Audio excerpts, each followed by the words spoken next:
Hello guys, and welcome back again to my channel. My name is Gloria, and if this is your very first time here, I want to say thanks so much for joining us. In today's video, we're going to be talking about switching Canadian visitors visa to work visa, what they don't tell you. And before we go ahead, I want to mention that some YouTubers have been sending or posting misleading topics about this, switching Canadian visitors visa to work permit. The whole idea is that you can now easily apply for a work permit while you're inside Canada on a visitor's visa. But these YouTubers, they make it seem as if it is very quick and you can get it immediately. That's the job. But we're going to debunk that myth today and get the facts straight. But before we even talk about switching your visitor's visa to work permit, I want to acknowledge the fact that the pandemic had on global travel and the Canadian immigration process. The IRCC, which is the Immigration, Refugees and Citizenship Canada, they had to introduce several changes to address the challenges caused by pandemic. And one of the changes introduced during that period was a temporary policy that allows visitors who are already inside Canada to be able to apply for a work permit. Now, that policy came into effect on February 28, 2023, and it has now been extended for an additional 2 years, which means it would expire on February 28, 2025. But here's the catch. It doesn't mean that visitors can easily work in Canada without meeting specific criteria. Applying from inside of Canada means that the individual is already present in the country and is applying to the Case Processing Center, the CPC in Edmonton, Alberta, for a change of their status from visitor's visa to work visa. Now, if you are applying from outside of Canada, it means that your application will be processed at the visa office abroad or at the Canadian embassy. But remember that as a Canadian visitor's visa, it will continue to remain a visa for tourist purposes, even though that policy is in place to change or switch to a Canadian work visa. The important thing to note when you decide to travel to Canada on the visitor's visa, please, this is very important. When you are having your conversation with the border officer, never mention to the Canadian Border Service Agency officer that you're going to change your visa to a work permit when you get here, or that you will work on your visa, because immediately you say that, they're going to just smile at you and they will stamp your passport and you're going to be on the next flight back to your country of origin. According to the CBSA, your visitor's visa, it is not a dual intent visa and to continue to remain like that. So do not make the mistakes when you get to the Canadian border and discuss with them and they ask you questions, even if they tell you, so when you come as a visitor's visa and you see a job, would you do it? Please do not say yes to that. It's just a plan to put you in trouble. So don't even say yes to it. Just tell them no, you cannot work because you are on a visitor's visa. If you are a visitor and you want to change to a valid work permit in Canada, first and foremost, you need a job offer from a Canadian employer. Now, let me tell you that obtaining an employer-specific work permit in Canada is no joke at all. It's a process, and the process can be very daunting. So anyone coming into Canada with the intention to come and work with a visitor visa should come prepared, because when you're going through this process, it takes a long time. And if you have to come to the country by yourself and you're on your own, you're going to spend lots of money to put food on your table, or even to put a roof over your head. Now, employers in Canada don't also want to go through the expensive, time-consuming and complex process of hiring a foreigner when they know that there's an available Canadian citizen, a permanent resident, or somebody who is authorized to work inside Canada to do that same job with you. You need to also know that the Canadian employer will need to get what we call a labor market impact assessment, which is also known as the LMIA, and that is a cost to the employer. The LMIA, or the Labor Market Impact Assessment, is an official document that the employer in Canada needs to get from the Economic, Employment and Social Development Canada, ESDC, before they can hire a foreign worker. I will say it again.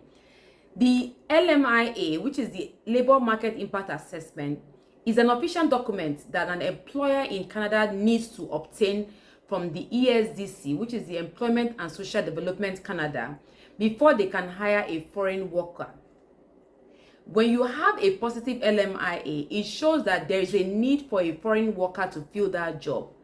It would also show that the employer has searched for a permanent resident or a Canadian citizen to fill that job position, but there was none available to do it.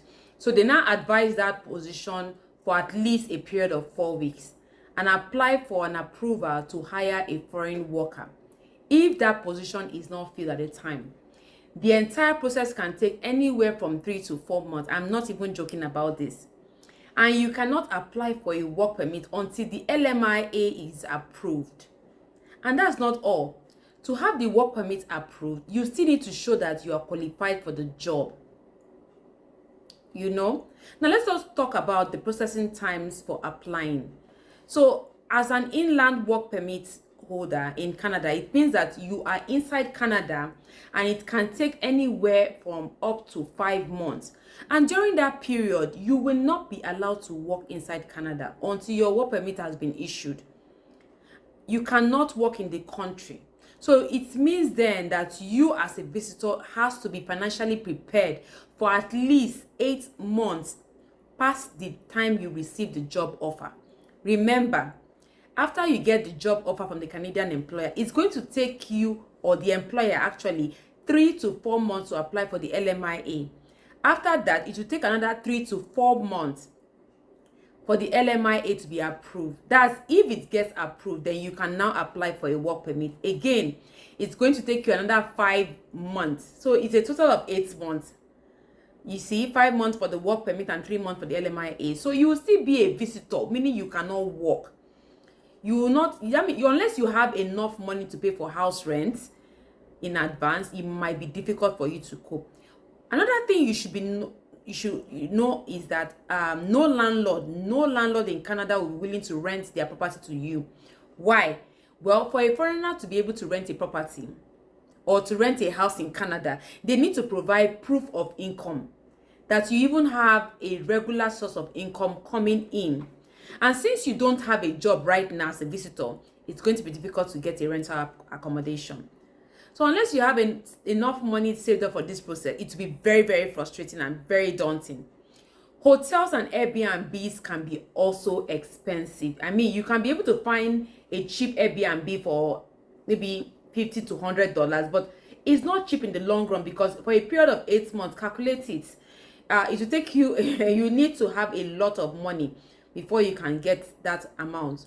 So before you leave your country of origin to come to Canada on a visitor's visa, my advice is that make sure you come prepared financially, and do not sell your property just because you have a visitor's visa. So now, the truth about switching your Canadian visitor's visa to a work permit is not as simple as these YouTubers make it seem. They are just using clickbait to get more views and attention on their videos, not knowing that this information can mislead, and in turn, these people who are visitors in Canada can just be, because of the desperate situation, they just come to Canada with false hope, and when they land into Canada, they now look for anything to get money. And that's why you see that some of them, when they get to the airport, they now seek asylum. It's not something that is good, but that is what is happening because of the misleading information that they've been getting from people on YouTube, on TikTok, on Instagram and Facebook. So it's not very easy, guys. It takes a lot of processing time takes a lot of time, and it can be emotionally, financially, and mentally draining for some people, and they might end up leaving the country and go back to their homes. Why wasting all that money that you have saved so that you can just come here and just not be able to work? It doesn't make any sense. So I would say that when you come as a visitor visa, come for a few months, and while you're here, you can tour around the country. When you do so, you can also be applying to jobs on LinkedIn, on Indeed, on other job sites. You can also apply, and you can even apply in person to this job. Sell yourself to the employer. Tell the employer how good you are, and let them see you face to face, and that way they can know who you are. And when you get the job, you can now go back home and apply from your home country to come to Canada to get that job. To start working. That way, you know that you are in your home country, you can eat very well, you can pay your rent, and then when you are now ready to apply for your work permit, you can now apply for the work permit. I hope that I've been able to explain this to many of you that are watching me right now. switching your Canadian visitor's visa to a work visa is not very easy. It takes a process, and that process to the employer is money. So it costs the employer money to be able to get or obtain a positive labor market impact assessment. And for you, the person, it takes a number of months for everything to be completed. I know of somebody who is currently in Canada on a visitor's visa. That person came to Canada 8 months ago and is still in Canada. They have just extended their visitor's visa, and there's a limit you can extend that visitor's visa for. If you don't have money, how are you going to cope in Canada for that period of time? So my best advice, like I've said in the video, is to go back home, apply to jobs, and then come when you have the job. That way you don't spend so much money on doing nothing, because when you don't have a job, you can't work, and under the table jobs are not really good, because if they catch you, that is a big problem for you, because they can send you back home, and you don't want that to happen to you, because it will dent your image and it will have a bad record on your file. So you don't want that to happen. So I hope that with these few points of mine, I've been able to convince and not confuse you that switching your Canadian visitor's visa to a work visa is not really easy. Ask some YouTubers in Canada or some other people make it seem it is not easy at all.